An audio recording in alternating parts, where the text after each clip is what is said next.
नमस्कार साथियों, मैं प्रमोद कुमार और आप देख रहे हैं लॉ पोस्ट। क्या बात करना है आज? आज बात करने वाले हैं पुलिस की। जानेंगे पुलिस को और साथ ही साथ जानेंगे पुलिस कमिश्नर सिस्टम क्या होता है, जो अलग अलग राज्यों के अलग अलग शहरों में लागू किया गया या लगाया गया। साथियों, सबसे पहले पुलिस को जानना है तो पुलिस को जानने के लिए हमें एक अधिनियम देखना होगा और उस अधिनियम का नाम है पुलिस अधिनियम 1861, जो कि 22 मार्च को इन्फोर्स हुआ था। यह 1861 का कानून अंग्रेजों द्वारा बनाया गया है और इसमें काफी परिवर्तन की जरूरत है। मैं आगे बढ़ता हूं। पुलिस अधिनियम 1861 की बात करेंगे तो हमें संविधान के एक अनुच्छेद को भी देखना होगा और संविधान की कुछ अनुसूची को भी देखना होगा कि पुलिस अधिनियम में जो पुलिस है वो कौन है। तो उसके लिए पुलिस अधिनियम की जो धारा नंबर 1 है, वो धारा नंबर 1 जिसमें इंटरप्रिटेशन क्लॉज या निर्वचन खंड दिया गया है, उसमें पुलिस शब्द की व्याख्या या कहें पुलिस शब्द को इंटरप्रिटेट किया गया है। उन्होंने कहा पुलिस में शामिल है जो हर वह व्यक्ति जो इस अधिनियम के द्वारा रिक्रूट होता है, भर्ती किया जाता है, वो चाहे अधिकारी हो या एक छोटा सा कर्मचारी या कोई सिपाही या कांस्टेबल। धारा 1 वो पुलिस को बताती है। और क्या देखेंगे? पुलिस विषय किसका है, उसके लिए हमें संविधान की अनुसूची संख्या 7 में जाएंगे। अनुसूची संख्या 7 या 7, उसमें जो 3 लिस्ट हैं, संघ सूची, राज्य सूची और संवर्ती सूची, तो उसमें हम जाएंगे राज्य सूची की प्रविष्टि संख्या 1 और 2 में। राज्य सूची की प्रविष्टि संख्या 1 और 2 जो कि क्रमशः प्रविष्टि संख्या 1 लोक व्यवस्था बनाए रखने की बात करती है, उनके लिए सिविल बल या फोर्स की बात करती है, और दूसरे में क्या, पुलिस से संबंधित। तो इस समय क्लियर एक समझ में आती है, बात बिल्कुल स्पष्ट हो जाती है कि पुलिस जो विषय है वो राज्य का विषय है और पुलिस के संबंध में जो कानून बनाएगा वो राज्य विधान मंडल बनाएंगे। आगे बढ़ते हैं। और जब पुलिस अधिनियम की बात कर रहे थे तो पुलिस अधिनियम जब बनाया गया था अंग्रेजों के द्वारा, तो इसको संरक्षित किया गया था, प्रोटेक्ट किया गया था आपकी भारत शासन अधिनियम 1935, इंडियन गवर्नमेंट एक्ट जो 1935 का है, उसकी धारा 243 सेक्शन 243।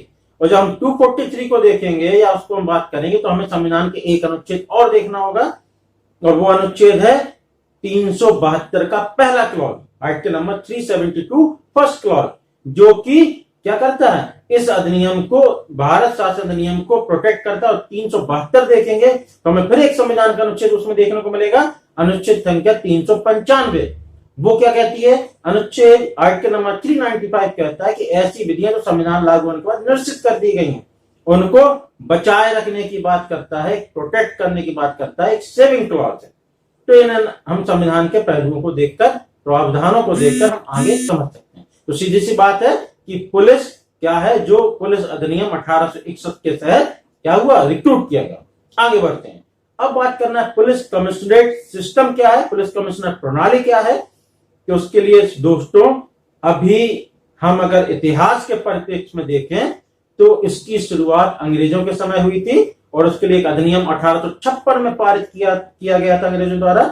उसके द्वारा जो भारत में 3 शहरों में, या और सही बोले 3 प्रेसिडेंसी नगरों में, आपको पता है कलकत्ता, मुंबई और मद्रास, इन 3 जगहों पे लागू। उनमें भी सबसे पहले अगर शुरू किया गया था तो कोलकाता में, जिसको बोला जाता है कलकत्ता, जिन्हें कलकत्ता में शुरू किया गया था। आज के समय की बात करें, आज के समय पूरे भारत के लगभग 15 राज्य जिनमें केंद्र शासित प्रदेश भी शामिल है, 15 राज्यों में, उन 15 राज्यों के लगभग 62 या 63, 62 या 63 शहरों में पुलिस कमिश्नर सिस्टम लागू किया जा चुका है। हाल ही में उत्तर प्रदेश के 2 मुख्य जो आपके शहर हैं, जिनमें एक तो उत्तर प्रदेश की राजधानी लखनऊ और दूसरा नोएडा, जिसको गौतम बुद्ध नगर भी बोला जाता है, जिला है, जो कि दिल्ली से सीमावर्ती एक जिला है उत्तर प्रदेश का। इस वजह से इन दोनों जगहों पर पुलिस कमिश्नरेट सिस्टम लागू किया। उत्तर प्रदेश में ऐसा नहीं कि ये पहली बार किया गया हो, इसकी शुरुआत की गई थी कानपुर शहर को लेकर, लेकिन लागू नहीं हो पाया था। तो पिछले लगभग 50 वर्षों की मांग को अब जाके अमली जामा पहनाया गया है। देखते हैं कितना सफल होता है, कितना क्या होता है। अब जब हम सफलता और सफलता की बात करते हैं तो हमारे मन में यह प्रश्न आता है कि ऐसा क्या है कि जब भी पुलिस कमिश्नर सिस्टम लागू होने की बात आती है तो विरोध उत्पन्न होने लगता है। विरोध किसका? विरोध उत्पन्न होता है, एक तरफ हो जाता है आईएएस वर्ग, एक तरफ हो जाता है आईपीएस वर्ग। दोनों ही जो प्रशासनिक अधिकारी हैं, हमारी उच्च सेवाएं हैं, वो आपस में एक दूसरे के क्या इसको लागू करने और न करने की बात को कहने लगते हैं। पहले हम बात करें कि अगर यदि पुलिस कमिश्नरेट सिस्टम लागू होता है तो क्या इसके फायदे होंगे। सबसे बड़ा फायदा यह होगा कि जो तमाम प्रकार की जो अनुमति लेने की फाइल है या अनुमति की जो प्रक्रिया होती है एग्जीक्यूटिव मजिस्ट्रेट के पास जाने की, वो पुलिस कमिश्नरेट सिस्टम में समाप्त हो जाएगी। यानी कि पुलिस का जो कमिश्नर होगा, जो मुखिया जिले का या संभाग का, उसको मजिस्ट्रेट पावर, कौन सी? एग्जीक्यूटिव मजिस्ट्रेट पावर मिल जाएंगी और उसको फिर एग्जीक्यूटिव मजिस्ट्रेट जो दूसरे होते हैं, जिलाधिकारी महोदय या अन्य उप जिलाधिकारी महोदय या एसडीएम, उनसे अनुमति लेनी नहीं होगी। तो ये लंबा एक प्रोसीजर रुकेगा जिससे कि तुरंत तत्काल कार्रवाई की जाएगी। दूसरा यह भी कह सकते हैं कभी कभी एग्जीक्यूटिव मजिस्ट्रेट जो होते हैं, जिलाधिकारी महोदय, अपने जो अन्य कार्य होते हैं, उनके निजी नहीं, अन्य जो कार्य होते हैं उनकी व्यवस्था के कारण वो उपलब्ध नहीं हो पाते हैं और तत्काल उसमें कोई निर्णय लेना होता है किसी कार्रवाई में, तो वो तुरंत निर्णय ले पाएंगे। उस जो सिचुएशन है, जो परिस्थितियां उत्पन्न हो रही हैं, उन परिस्थितियों से तुरंत ही रोक पाने में पुलिस सक्षम हो पाएगी। ये तो हो गई अच्छाई की बात। विरोध करने का क्या कारण है? विरोध करने का कारण एक यह भी आता है जो आईएएस वर्ग की तरफ से कि जब हम सिविल सोसाइटी की बात करते हैं तो सिविल सोसाइटी का व्यक्ति पुलिस से अपनी बात कहने में घबराता है। पुलिस की वर्दी ही एक डर का पर्याय है। तो कोई व्यक्ति अपनी बात कहने के लिए पुलिस के पास तुरंत ही नहीं जा पाता है और खासतौर पर ग्रामीण वर्ग का अशिक्षित जो वर्ग है, वो व्यक्ति पुलिस से अपनी बात नहीं कर पाता, डरता है और थाने में अपनी बात नहीं रख पाता। तो वो एक सेफ्टी वॉल्व है कि वो जो प्रशासनिक अधिकारी हैं, एग्जीक्यूटिव मजिस्ट्रेट हैं, उनके पास आप ये एक व्यवहारिक वो है, आप इसको प्रैक्टिकली भी देख सकते हैं, अपना एक सर्वे कर लें कि कोई भी गांव का अनपढ़ कोई भी व्यक्ति हो लेमेन, वो पुलिस के कांस्टेबल से बात करने में घबराएगा, लेकिन वो बड़े से बड़े आईएएस आईपीएस जो आईएएस आपके होते हैं, जो जिलाधिकारी महोदय या एसडीएम, तहसीलदार, तमाम प्रकार के, उनसे बात करने में उसको डर नहीं लगता है। तो कहीं ना कहीं उनकी बात को प्रॉपर तरीके से अगर वो वहां नहीं कह पा रहे हैं तो वहां कह के अपनी बात को पूरा कर सकते हैं, ये उसको रखा गया है। साथ ही साथ अब हम और थोड़ा सा बात करें, और भी पहलू हैं, उनकी चर्चा नहीं कर रहे हैं। अब हम बात करते हैं कि वर्तमान में किस राज्य में सबसे ज्यादा पुलिस कमिश्नर सिस्टम लागू है। तो महाराष्ट्र की बात करते हैं। महाराष्ट्र भारत में एकमात्र ऐसा राज्य है जिसके लगभग 11 शहरों में पुलिस कमिश्नरेट सिस्टम, कमिश्नर प्रणाली लागू की गई है। 11 नगरों में, 11 में एक मुंबई तो हम लोग देख ही रहे हैं। अब आप कहेंगे ये किस प्रकार से लागू होता है? असल में एक सर्वे के अनुसार, एक सामान्य तरीके से बोले, ऐसा शहर जिसकी आबादी 10 लाख से ज्यादा है तो उन जगहों में पुलिस कमिश्नर सिस्टम लागू करने की सिफारिश से बात की जाती है। लेकिन अपवाद स्वरूप अगर केरला की बात करें तो केरल के एक शहर जिसकी आबादी मुश्किल से 4 या 5 लाख है, नाम मुझे याद नहीं आ रहा है, वहां पे भी पुलिस कमिश्नर सिस्टम लागू किया गया। तेलंगाना राज्य, उसके करीब लगभग 9 शहरों में पुलिस कमिश्नर सिस्टम लागू है।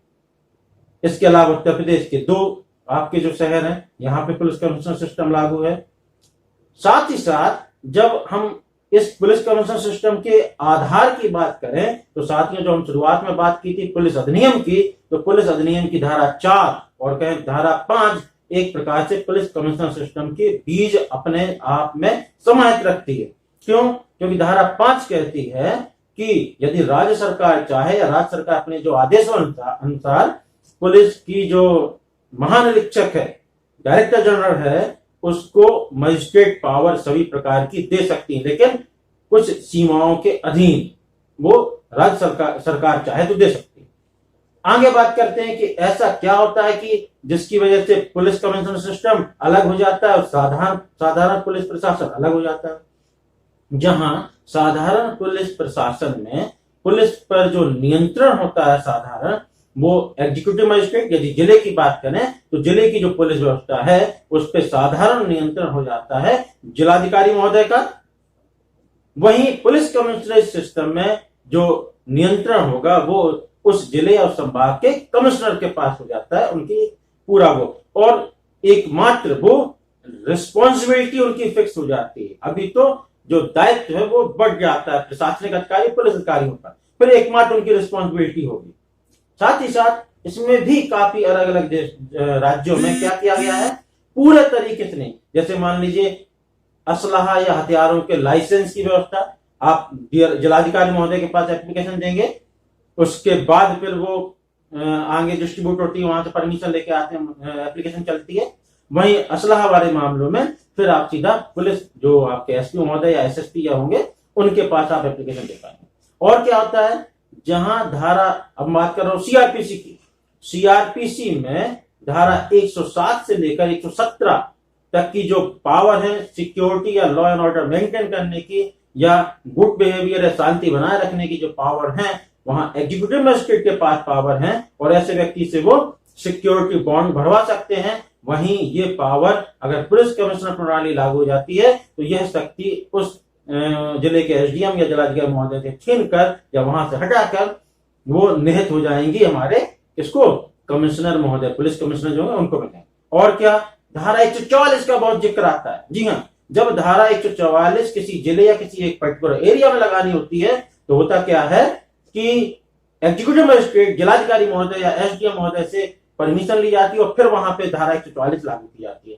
लेकिन जब पुलिस कमिश्नर प्रणाली लागू होगी तो वहां उस परिस्थिति में तुरंत ही तत्काल प्रभाव से जो कमिश्नर होंगे, पुलिस कमिश्नर, वो धारा 144 लागू कर सकेंगे। एक धारा 145 की बात करूं, जब जमीन और भूमि पानी से संबंधित विवाद की बात आती है तो वहां पे भी एग्जीक्यूटिव मजिस्ट्रेट के पास पावर है, लेकिन वही एग्जीक्यूटिव मजिस्ट्रेट की पावर पे चली जाएगी कमिश्नर महोदय के पास। कैसे जाएगी, राज्यपाल महोदय अपने आदेश द्वारा सभी या कुछ अपने जो एग्जीक्यूटिव मजिस्ट्रेट की पावर है वो पुलिस कमिश्नर को प्रदान कर पाएंगे कुछ सीमाओं के। दिल्ली की बात कैसे रह जाएगी, हमारे देश की जो राजधानी है दिल्ली में भी पुलिस कमिश्नर सिस्टम है। और कब हुआ था ये, 1977 जनता दल की शायद सरकार थी, उस समय ये पुलिस कमिश्नर प्रणाली दिल्ली जो हमारी राजधानी है वहां लागू किया गया था। तो पुलिस कमिश्नर सिस्टम दिल्ली की जो हमारे देश की राजधानी वहां पे भी लागू है। आज के लिए दोस्तों इतना ही। अब हम अगली वीडियो में फिर किसी नए टॉपिक को लेकर मिलेंगे। तब तक के लिए दोस्तों नमस्कार, धन्यवाद।